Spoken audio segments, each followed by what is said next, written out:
नमस्ते वास्तु पुरुषाय भूषय्याभिरत प्रभो मद्गृहं धन धान्यादि समृद्धं कुरु सर्वदा। ప్రేక్షకులందరికీ నమస్కారం అండి. ఇప్పుడు మీరు చూస్తున్నటువంటి ఈ బిల్డింగ్ శ్రీశైలంలో కుర్మక్షేత్రం.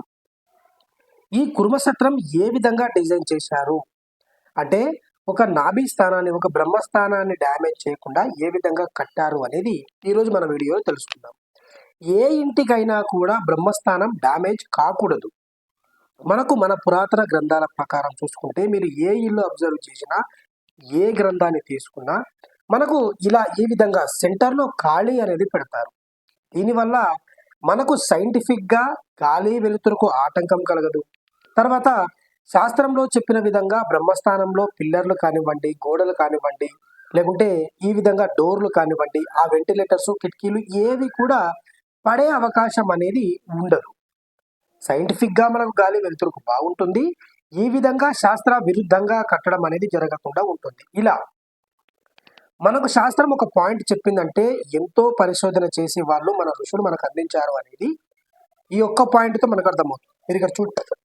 మీరు ఇక్కడ చూడండి ఎంత అద్భుతంగా బ్రహ్మస్థానాన్ని వీళ్ళు ఏర్పాటు చేశారో చూడండి. చాలా మందికి తెలీదు.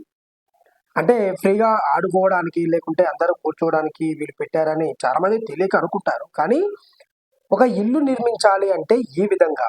మరి ఈ రోజుల్లో ఇంత ప్లేస్ మనం వేస్ట్ చేసుకోవడానికి ఇష్టపడం. కానీ కనీసం మీకు అక్కడ పాయింట్ కనిపిస్తుంది చూడండి, అక్కడ వైట్గా కనిపిస్తుంది చూడండి, సెంటర్లో వైట్గా. కనీసం అదైనా డ్యామేజ్ కాకుండా మనం మన ఇంటిని ఏర్పాటు చేసుకోవాలి. ఏ ఇల్లు అయినా కూడా పిశాచ భాగం వదలాలి, తర్వాత మానుష్య భాగంలో గృహాన్ని నిర్మించాలి, తర్వాత బ్రహ్మ భాగం అనేది మొత్తం కూడా ఖాళీగా ఉండాలి. ఇంటిని చాలా రకాలుగా అంటే 9x9, 3x3, 108 చాలా రకాలుగా చెప్పారు. మనం ఎక్కువ శాతం మనం ఉపయోగించుకునేది ఏంటంటే 9x9 ఏకాశితి పదవాస్తులను అనుసరించి మన గృహ నిర్మాణాన్ని ఏర్పాటు చేయాలి అనేది ఎక్కువ మొత్తంలో ప్రచురించబడింది. కాబట్టి మీరు ఇక్కడ చూడండి ఎంత నీట్గా వీళ్ళు డిజైన్ చేశారు. అంటే ఇదంతా కూడా మానుష్య భాగంలో గృహాన్ని ఏర్పాటు చేశారు. బ్రహ్మస్థానం అనేది పూర్తిగా వదిలారు. తర్వాత దాని అవతల పిశాచ భాగం అనేది ఖచ్చితంగా వదిలారు. కాబట్టి మనం కూడా ఈ విధంగా బ్రహ్మస్థానాన్ని డ్యామేజ్ చేయకుండా మన ఇంటికి గాలి వెలుతురుకు ఆటంకం కలగకుండా ఒక గృహాన్ని నిర్మించాలి.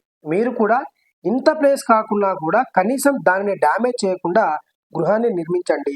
సుఖ సంతోషాలతో ఉండండి.